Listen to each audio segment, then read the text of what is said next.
Halo, assalamualaikum teman-teman semua. Kita sampai di pertemuan kedua dari mata kuliah struktur data. Mudah-mudahan kalian masih semangat dan sehat selalu ya. Baik, pada pertemuan kedua ini kita akan membahas tentang larik atau array, yang mana nanti diharapkan teman-teman itu dapat menjelaskan tentang array itu sendiri dan ada pengantar tentang string. Kemudian nanti akan membahas jenis-jenis array yang sebelumnya juga pernah kita bahas dalam bahasa pemrograman di semester sebelumnya menggunakan Borland C++ ya. Kemudian ada bagaimana pemetaan array di dalam storage ke sistem komputernya gitu ya. Baik, kita mulai saja. Sebagai pengantar, ini kita menggunakan string ya, atau membahas tentang string. Seperti yang kemarin kita bahas bahwa string ini merupakan kumpulan dari beberapa karakter ya, atau kita biasa sering menyebutnya ada alfabet, yaitu berisi alfa numerik juga ya, dan ada simbol-simbol khusus. Nah, dalam bahasa pemrograman penulisannya biasanya diapit dengan menggunakan tanda kutip ya. Oke.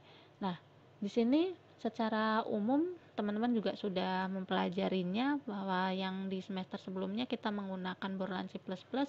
Untuk penulisan string itu ditandai dengan adanya di sini ya, length-nya berapa gitu ya. Nah, ini adalah contoh dalam pemrograman C++-nya, seperti misalnya di sini kita sebutkan karakter ya, disimpan di variabel nama, yang mana nama ini mampu menampung sebanyak sampai panjangnya 15 karakter. Contoh yang akan kita inputkan adalah nama dari teman masing-masing ya, dari nama-nama Anda semua. Oke, kita lanjutkan. Beberapa operasi yang ada pada string antara lain ada strcpy, strcat, strcmp, strlen, strchr atau karakter ya, menghitung karakter. Kemudian ada upper, lower, dan lain sebagainya. Ini juga sudah pernah kita pelajari ya teman-teman. Oke, kita lanjut ke array. Array ini juga pada semester yang lalu ya teman-teman juga sudah diperkenalkan bahwa array itu ada beberapa macam, namun pada pembahasan struktur data ini yang akan lebih ditekankan adalah pada pemetaannya. Baik, untuk yang bagian ini akan kita percepat saja ya, bahwa teman-teman juga udah tahu array itu yang pasti dia bersifat homogen ya, dan mempunyai ciri khas yaitu terurut ya. Nah, apa maksudnya terurut dan homogen? Yang dimaksud dengan terurut ini adalah bahwa setiap elemennya itu dapat diidentifikasi sebagai elemen kedua, elemen ketiga, keempat, dan seterusnya sampai dengan elemen ke n, atau yang kita kenal dengan nama subscribe-nya atau indeks atau tingkat ya. Nah, kemudian yang disebut dengan homogen. Homogen di sini artinya dalam satu kumpulan elemen tersebut tipe datanya harus sama ya. Kalau misalnya seperti tadi kita punya array nama, ya berarti berisi nama-nama yang mungkin tipe datanya adalah string ya. Dalam hal ini kalau di Borland adalah karakter ya, maka di awal pembahasan tadi dikenalkan string. Jadi misalnya adalah array-nya berisi kumpulan data yang string gitu ya. Oke. Kemudian di sini array itu mempunyai elemen yang seluruhnya bisa berupa integer atau karakter maupun string itu sendiri ya. Nah, istilah lain dalam bahasa pemrograman atau dalam bidang yang lain, array ini ada yang disebutnya larik, ada yang nyebutnya matriks, ada juga yang disebut sebagai vektor ya. Jadi teman-teman jangan bingung ketika ada istilah lain dari array ini ya. Nah, karakteristiknya juga Ibu yakin teman-teman sudah cukup memahami ya, bahwa di sini array itu punya pemesanan alokasi memori ya, kemudian mempunyai tipe data yang sama dan dapat diakses secara acak sesuai dengan alamat yang dituju gitu ya. Nah, di sini memorinya bersifat statis, artinya di memori tersebut ya dengan alamat memori yang sama gitu. Namun isi datanya bisa berbeda yang masuk atau yang disimpan dalam alamat memori tersebut gitu ya. Oke. Bagaimana cara mendeklarasikannya? Teman-teman juga pasti sudah sangat paham bahwa untuk mendeklarasikan sebuah array itu harus punya tipe datanya, disebutkan ya tipe datanya apa, kemudian disimpan di variabel dengan nama apa, dan sebutkan ukuran dari penampungannya tersebut ya. Dalam penggambarannya teman-teman, sebuah array itu memiliki ada elemen-elemen arraynya ya, kemudian ada subscribe atau indeks atau tingkatnya ya. Ini adalah contoh misalnya nilai akhir ya. Yang mana elemen? Elemen itu adalah yang ada di dalam sini. Misal nilainya 80, 70, 100, 95 dan seterusnya ya. Itu adalah elemen. Nama arraynya apa? Nama arraynya ya, ini nama variabel itu adalah di sini. Misalnya nilai akhir gitu ya. Nah, jenis-jenis arraynya yang akan kita bahas di sini ada array dimensi 1, 2 dan array dimensi 3. Kita mulai yang pertama teman-teman.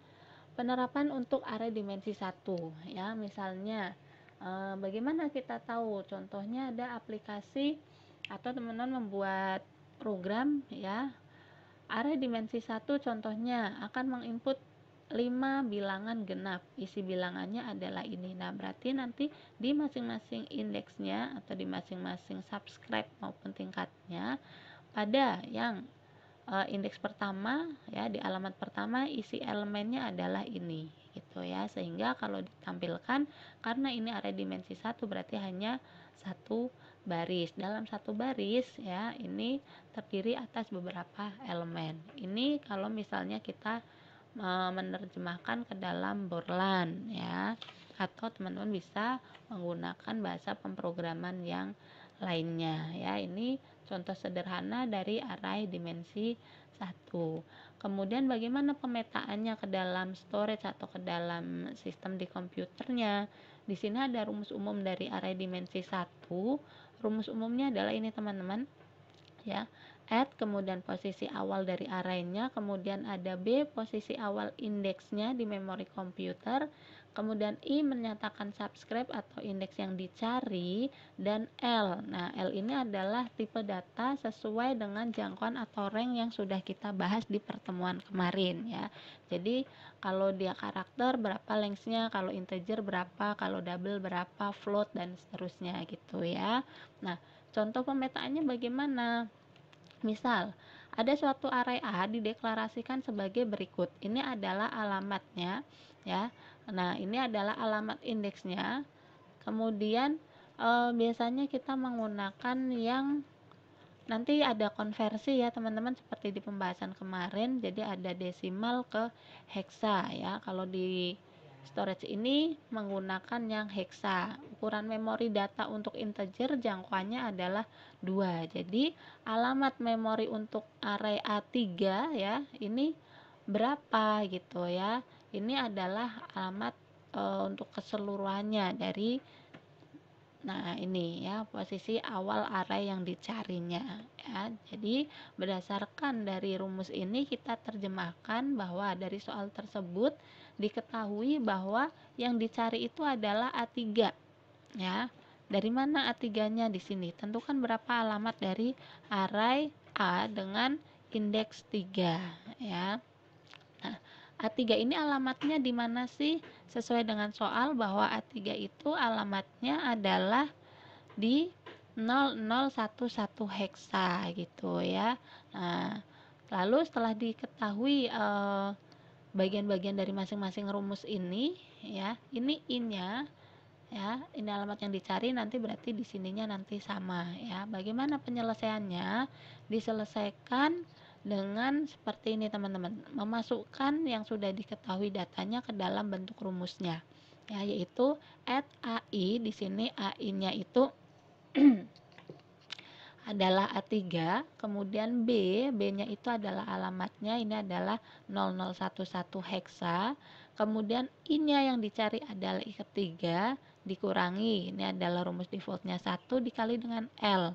L-nya itu tadi adalah untuk berdasarkan tipe datanya ya. Di sini adalah integer. Jadi di sini dimasukkan 2. Nah, selanjutnya dari yang heksa ini kita tetapkan ya, yang kita hitung adalah yang desimalnya. 3-1 dikali 2 hasilnya adalah 4. Ini adalah masih dalam bentuk desimal. Kebetulan desimal 4 ini heksanya itu adalah sama, sehingga tinggal dijumlahkan saja.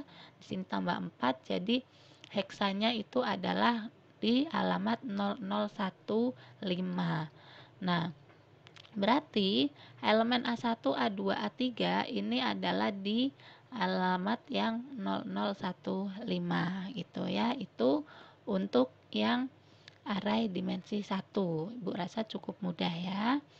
Kemudian bagaimana dengan array dimensi 2 ya? Array dimensi 2 sering kita terjemahkan sebagai matriks.